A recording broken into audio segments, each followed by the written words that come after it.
goal setting, okay? We take 2.5 hours on the weekend for the whole 10-year plan. We don't have time for that tonight. But let me get you started with a little simple formula Mr. Schoaf gave me, and maybe this will be helpful. First of all, I've divided goals into two parts. First is long range. Long range goals, that's your dreams. Your dreams for the next 3, 5, 10, 20, 30, 40 years, actually the rest of your life. Your dreams. You've got to keep dreaming.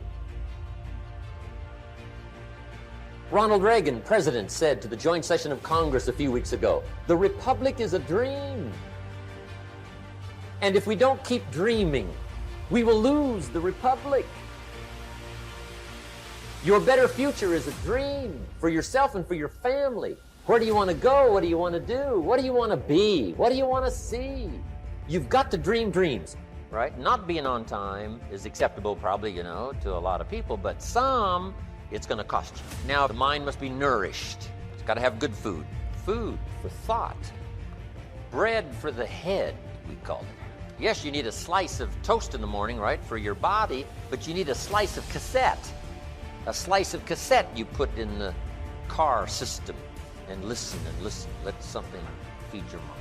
Stand guard at the door of your mind. Don't just listen to anything and everything. Make sure that you're your own best filter of what goes into your mental factory and spins out the fabric of your life and future. Stand guard at the door of your mind. Spend time. Be a selective listener. But you got to have a good diet, a good mental diet. When you walk into a home and walk into the pantry of the kitchen, you take a look what's in there. This family's either going to be healthy or it isn't going to be healthy. A lot depends on what's in the cupboard. What you bring home, right, from the grocery store that you feast on for the body. It's not about the competition of knowledge. It's the competition of creativity. It's a competition of imagination. It's a competition of learning. It's a competition of independent thinking. If you think like a machine, the problem will come. In the past 20 years, we make people like a machine. In the next 20 years, machines will look like people. So in the future, it's not knowledge-driven. It's the wisdom-driven. It's the experience-driven. In the past, it's the knowledge-driven, and it's the manufacturing-driven. And in the future, it's the creativity-driven. I think next 30 years, the world is going to change a lot. The new technology is going to change every aspect of the world. So this is what we think the world should be focusing on, not only the IQ, EQ, but also focus on LQ, the Q of love. Because only when you care for the others, only when you care for the others that succeed and are more successful than you are, you have the chance. In order for you to be rich, you have to do what? You have to add value, right? So I told you there's a way to know in the relationship if you're adding value, right? There's a way to know, right? Let's just use this number. I'm not saying it is right, but just watch me. 50-50, all right? Now, that's not the truth, but 50-50 would be what kind of relationship? Symbolically, what kind of relationship would that be? It would be an equal, right? But in a lot of our relationships, it's 80-20, which means that somebody's doing what? And then somebody's doing what? Okay, good. So somebody's giving more, somebody's taking more. When you hit 50-50, right? So watch this. I told you, get your character right, then add more value than you take. Short range. Short range goals. That's your goals for tomorrow, this week, this month, this year, the immediate future. We call these confidence builders. Because if you set up something short range, go for it, get it, latch onto it, work hard, accomplish it. That starts building your strong feelings to go for your dreams. Now, I've divided goals into 3 categories. Here they are. Number 1 is economic. That's your goals for money, income, business, profits, production. Economics. Make sure you've got your economics well planned. Economics plays a major role in everybody's life. Economics is major, which means it ought to be meticulously well planned for tomorrow, this week, this month, this year, long range. Good times create weak people. Weak people create bad times. Bad times create strong people.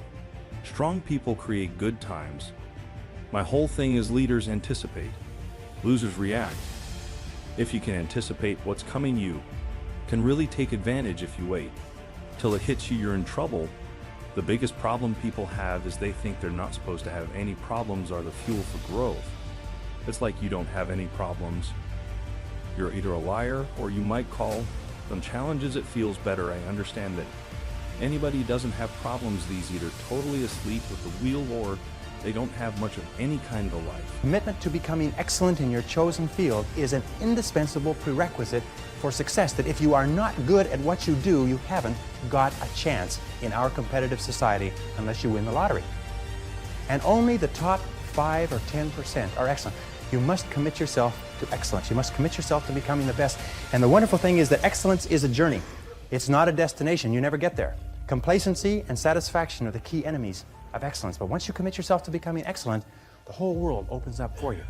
A very important point of excellence is this means simply this: do your best every time out and always strive to do it better. Excellence yields opportunities, because when you become good, you open up. It's almost like the Red Sea of opportunity opens up in front of you.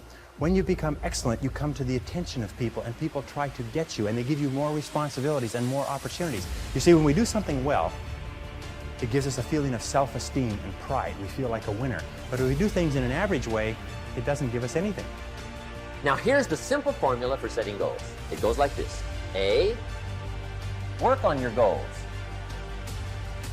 That's step 1. Work on them.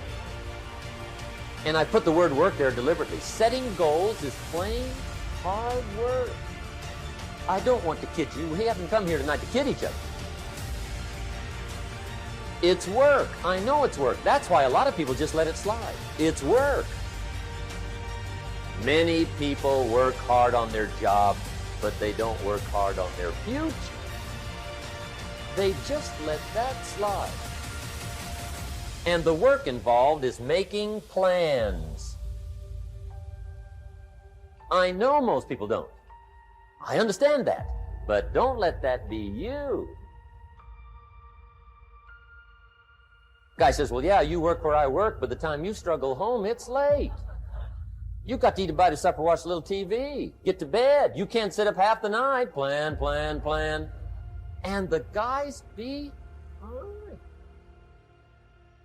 Young people, a lot of young people lose hope, lose vision, and start to complain. We also have the same problem. It's not a good feeling being rejected by so many people. We also depressed, but at least later we find that the world has a lot of opportunities. How you see the world, how you catch the opportunity,